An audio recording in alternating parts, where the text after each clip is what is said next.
Hi అండి, నమస్తే. Welcome back to Shannu's kitchen. Shannu's కిచెన్లో ఇవాల్టి రెసిపీ వచ్చేసి కాకరకాయ ఫ్రై.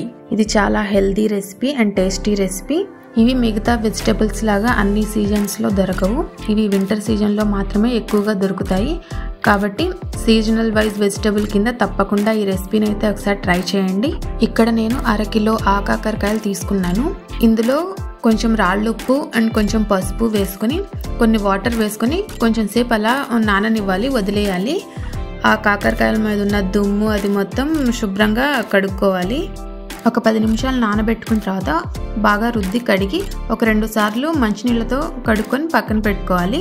1 టేబుల్ స్పూన్ ధనియాలు వేసుకోవాలి. ఒక 1/2 టీ స్పూన్ జీలకర్ర వేసుకోవాలి. ఒక 2 నుంచి 3 టేబుల్ స్పూన్లు పచ్చి కొబ్బరి వేసుకోవాలి. ఒక 2 టేబుల్ స్పూన్ల కారం వేసుకోవాలి. వీటన్నిటిని ఒకసారి పౌడర్ లాగా చేసుకుని వెల్లుల్లిపాయలు కూడా వేసుకొని మనం ముందుగా క్లీన్ చేసి పెట్టుకున్న ఆ కాకరకాయల్ని మీకు ఇష్టం వచ్చిన షేప్లో కట్ చేసుకోవచ్చు.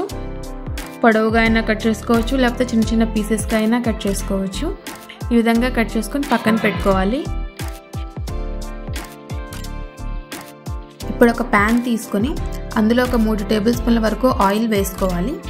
ఆయిల్ కొంచెం హీట్ అయిన తర్వాత మనం ముందుగా కట్ చేసి పెట్టుకున్న ఆ కాకరకాయ ముక్కల్ని ఆయిల్లో వేసుకోవాలి. ఈ ముక్కలు అనేవి కొంచెం గోల్డెన్ బ్రౌన్ కలర్ వచ్చేంత వరకు మీడియం ఫ్లేమ్ మీద వేయించుకోవాలి. మూత పెట్టి వేయించుకోవాలి. మధ్య మధ్యలో మూత తీసి కలుపుకుంటూ వేయించుకోవాలి. ఈ ముక్కలు అనేవి గోల్డెన్ బ్రౌన్ కలర్లోకి రావాలి. అలా వస్తేనే ఈ కాకరకాయ ఫ్రై అనేది టేస్ట్ బాగుంటుంది.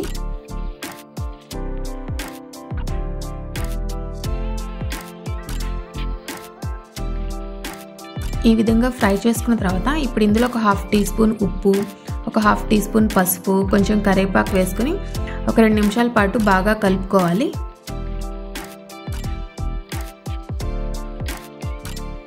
ఈ విధంగా బాగా కలుపుకున్న తర్వాత ఇప్పుడు మనం ఫస్ట్ పౌడర్ చేసి పెట్టుకున్నాం ధనియాల పౌడర్ ఏదైతే ఉందో ఈ మొత్తాన్ని అందులో వేసేసుకోవాలి. ఈ ధనియాలు పచ్చి కొబ్బరి పౌడర్ వేసుకున్న తర్వాత ఒక 2 నిమిషాలు బాగా కలుపుకోవాలి. ఈ పౌడర్ అనేది ఈ ముక్కలకు బాగా పట్టేటట్టుగా మీడియం ఫ్లేమ్ మీద కలుపుకోవాలి. మూత పెట్టి ఒక 2 నిమిషాల పాటు మీడియం ఫ్లేమ్ మీద ఫ్రై చేసుకోవాలి. ఫైనల్గా కొంచెం కొత్తిమీర యాడ్ చేసుకొని ఒకసారి బాగా మిక్స్ చేసుకుని స్టవ్ ఆఫ్ చేసేసుకోవాలి. టేస్టీ ఆ కాకరకాయ ఫ్రై అయితే రెడీ. ఇది సైడ్ డిష్ లాగా అయినా వేసుకోవచ్చు, లేకపోతే డైరెక్ట్గా కొంచెం అన్నంలో నెయ్యి వేసుకొని కలుపుకొని తిన్నా ఈ రెసిపీ చాలా టేస్టీగా ఉంటుంది. ఒకసారి తప్పకుండా ట్రై చేయండి. హెల్తీ రెసిపీ కూడా. ఈ రెసిపీ మీకు నచ్చినట్టయితే షన్నూస్ కిచెన్ని లైక్ చేయండి, షేర్ చేయండి, సబ్స్క్రైబ్ చేయండి. ఈ రెసిపీ మీరు ట్రై చేస్తే మీకు ఎలా కుదిరిందో నాకు కామెంట్ సెక్షన్లో షేర్ చేయండి. Thank you for watching.